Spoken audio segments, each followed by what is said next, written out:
Então, vamos continuar essa matéria, que a gente está falando de Brasil Colônia. Então, nós falamos, na aula passada, falamos um pouco de economia, a gente falou do engenho colonial, a gente falou da produção de cana-de-açúcar, né? E agora, nós vamos falar a questão da escravidão. Deixa eu dar um espacinho para vocês observarem o papo, tá bom? Nós vamos falar da escravidão de uma forma simples, para que vocês entendam o processo de como é que foi tudo isso. A escravidão negra, a escravidão étnica, ela é uma prática da história moderna, ela não é da história antiga. Porque assim, escravidão, ela vai existir na história da humanidade desde a antiguidade. Então você vai ter escravo em várias sociedades das civilizações orientais.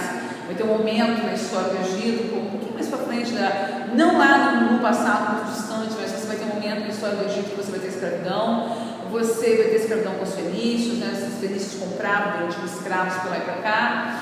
Você vai ter escravidão na Mesopotâmia.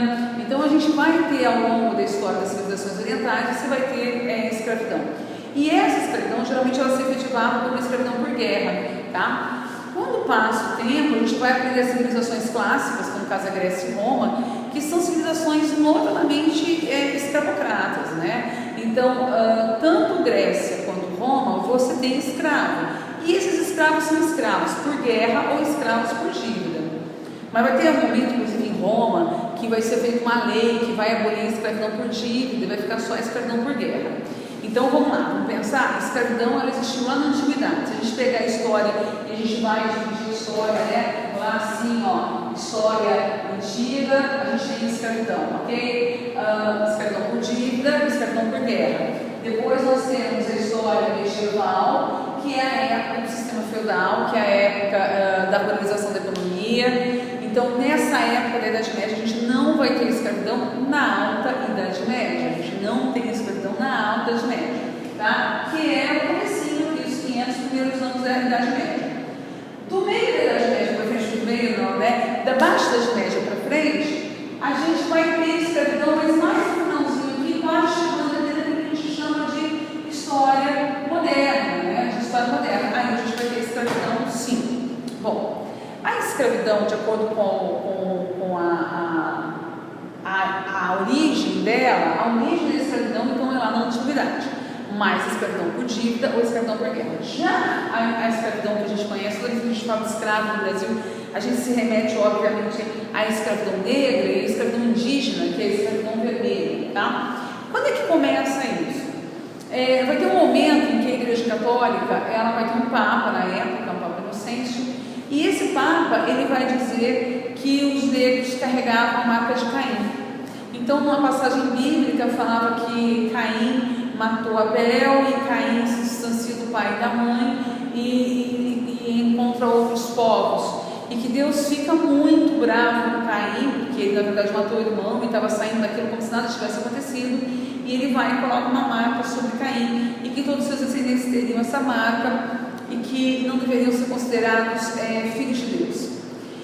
Então vai ter um Papa no finalzinho da Idade Média, começo da Idade Moderna ali, e ele vai se aproveitar dessa circunstância, dessa passagem bíblica que fala da marca de Caim, e vai falar que a etnia negra carregava a marca de Caim. Então você não precisava ter tanto zelo, você não precisava tratá-lo como humano, porque ele carregava a marca de Caim, então tudo bem.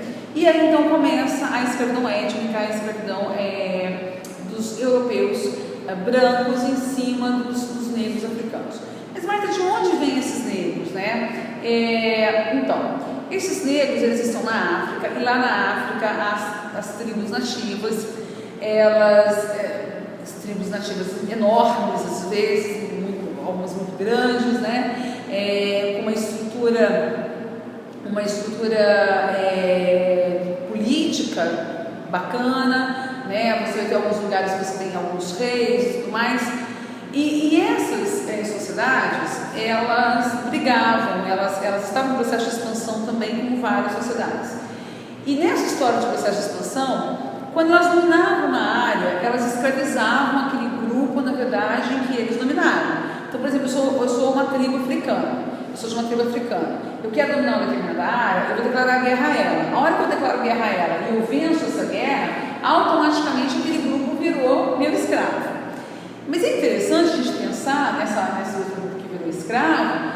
é o seguinte, ele vai virar meu escravo, mas eu tenho um certo respeito por ele, porque eu sei que a situação poderia ser muito inversa, a situação poderia ser o contrário, ou seja, eu poderia ter perdido essa guerra, eu poderia ter perdido essa batalha, e o meu grupo poderia ter virado escravo. Então, na verdade, existe um ponto de humanidade nessa questão, existe um ponto de relevância cultural e humana em relação ao outro.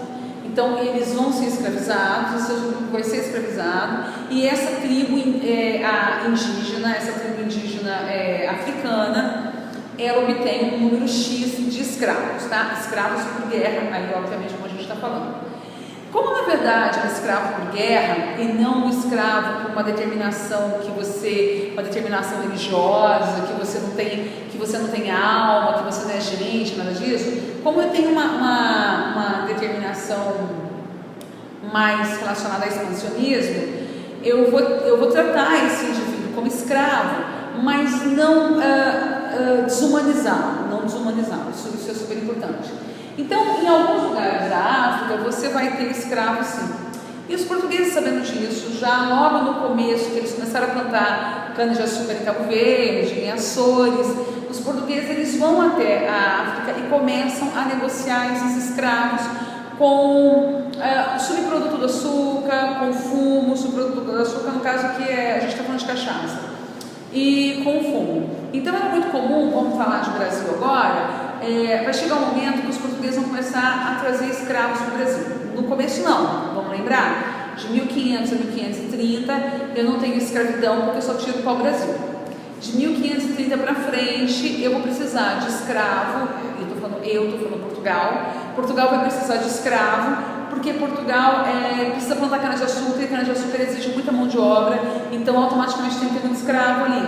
E o primeiro tipo de escravo que eles vão adotar, que eles vão utilizar, vai ser o escravo indígena, o escravo vermelho, tá? Então as tribos indígenas elas vão ser invadidas, aquilo que eles não queriam eles matavam, então crianças, velhos, mulheres eram estupradas, eram assassinadas e tudo mais, e pegavam só aquela mão de obra, maioria masculina, de uma faixa etária jovem para poder utilizar no plantio da cana-de-açúcar.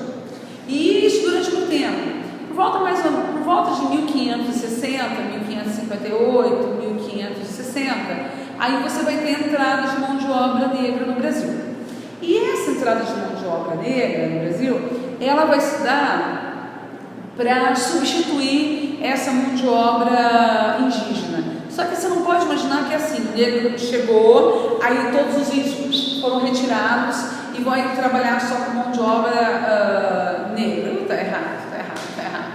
É assim, no começo eu vou ter lá 100% de indígenas dentro de uma fazenda, e aí chegam os negros, então por exemplo, chegam 10%, então aí eu vou ter 90% de índios e 10% de negros, depois eu vou ter 20% de negros, 80% de índios, 70% de índios, 30% de negro. Então, o negro ele vai ser introduzido, essa mão de obra escrava negra, ela vai ser introduzida paulatinamente ao longo da história aí do Brasil colônia nessa produção de cana-de-açúcar, tá? Bom, quando o negro entra no Brasil, e aí tem esse aval religioso, tem esse consentimento religioso da escravidão negra, então o negro não vai ser considerado, o português não vai considerar o negro um ser humano, né? Ele vai considerar o negro uma peça.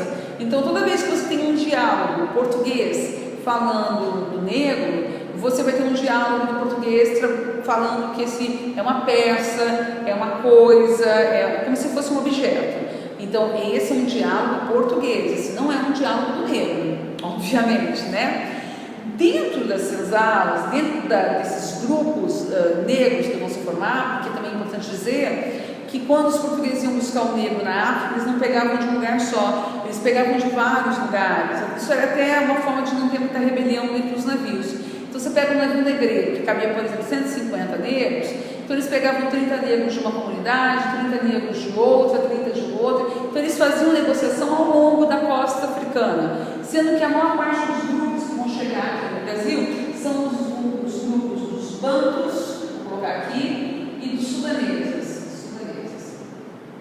Tá? Esses são os maiores grupos, esses são os maiores grupos que chegaram aqui no Brasil nesse período, grupos de negros, africanos, escravos. Como que era feito isso? Então era assim, geralmente se produzia a cachaça, a aguardente, pinga, aqui nas colônias, nos engenhos coloniais, melhor dizendo. Então se produzia cachaça, se produzia fumo também, o tabaco, pegava a cachaça e o fumo aqui no Brasil e levava aqui para a África e negociava esses dois produtos com chefes africanos, né? Então eu chegava lá e falava assim, olha, eu tenho um barril de cachaça aqui e tem esse rolo de fumo. Quantos escravos você me troca aí? Só aí o chefe da tribo falava, eu troco por, sei lá, 20 escravos. Aí eles pegavam 20 escravos nessa tribo, saíam dali, iam para uma outra tribo, pegavam mais 30. E claro que tribos muito diferentes culturalmente, e aí quando a gente fala culturalmente, aí eu estou falando nas questões principalmente linguísticas, né? Então, como você pega escravo aqui, depois você pega escravo aqui, depois você pega escravo aqui, depois você pega escravo aqui, eles não falam a mesma língua, eles não têm o mesmo dialeto. Então, obviamente, esses caras dentro de um navio, é muito mais difícil eles se organizarem para fazer uma rebelião do que se eles falassem a mesma língua, se você pegasse os 150 escravos no mesmo local.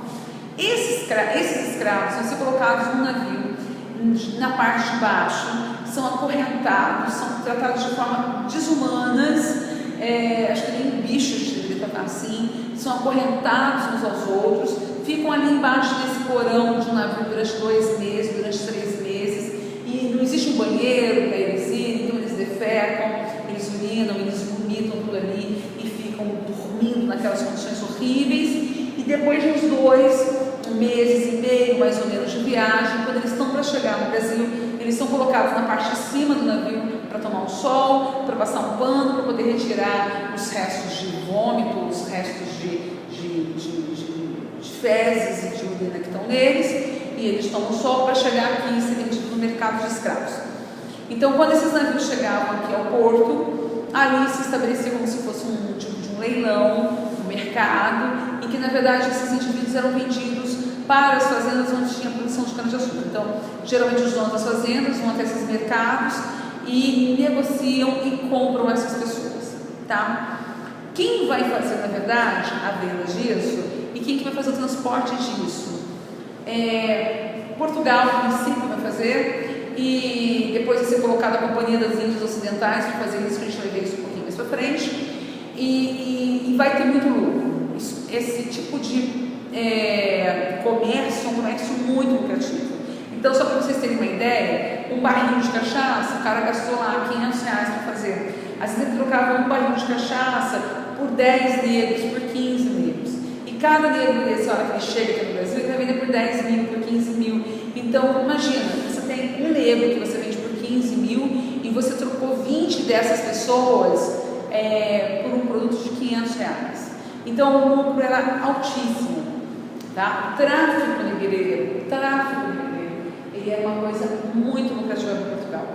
Então, geralmente em prova, qualquer tipo de prova que você vai fazer, qualquer tipo de concurso, quando se pergunta por que trocou a mão de obra indígena, por que trocou a mão de obra escrava vermelha indígena pela mão de obra escrava negra, o primeiro ponto que a gente tem que ver, é que o tráfico negreiro é super lucrativo para a metrópole, por isso que é feita a troca, tá? Então, essa é a primeira.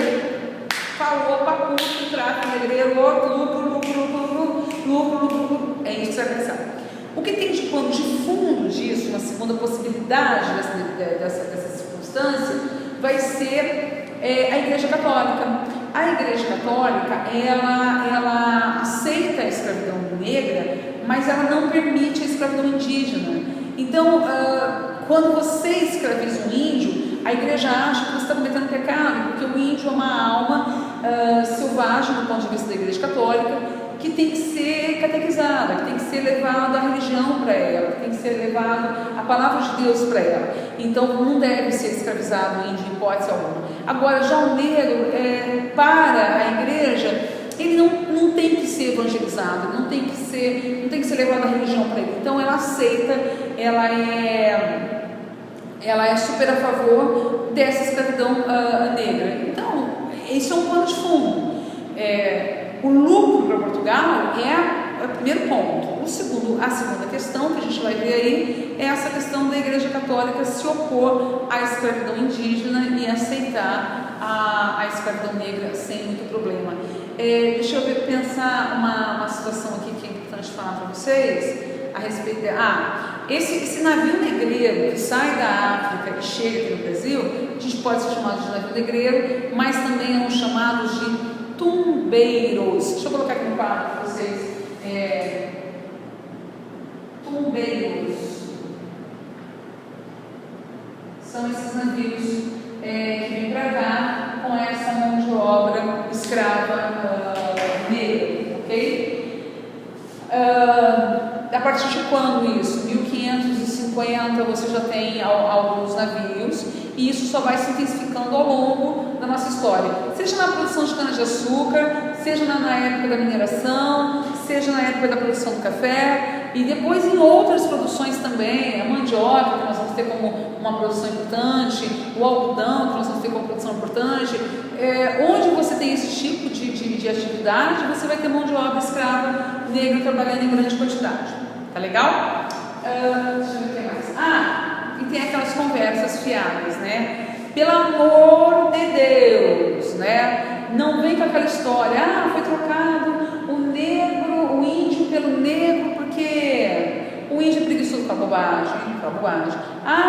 O negro está mais adaptado à escravidão. Pelo amor de Deus, isso é um bando de bobagem. Então, vamos lá. Por que foi trocado? O lucro era uma atividade, o tráfico negreiro era uma atividade altamente lucrativa para Portugal. E o segundo ponto é que a Igreja Católica se opunha à escravidão indígena e aceitava e era conivente com a escravidão negra. Ok? Certinho? Fechamos a questão da escravidão. E aí, quando a gente pensa em Brasil, não esqueçam, a gente pensa em Brasil, a gente pensa em mão de obra escrava, porque o tipo de atividade que a gente tinha aqui era uma atividade que necessitava de muita mão de obra trabalhando. Então não era minifúndio, não era agricultura de subsistência, não era nada disso. A gente tinha uma plantation, a gente tinha colônia de exploração, então a gente precisa de muita mão de obra, ok? Certo?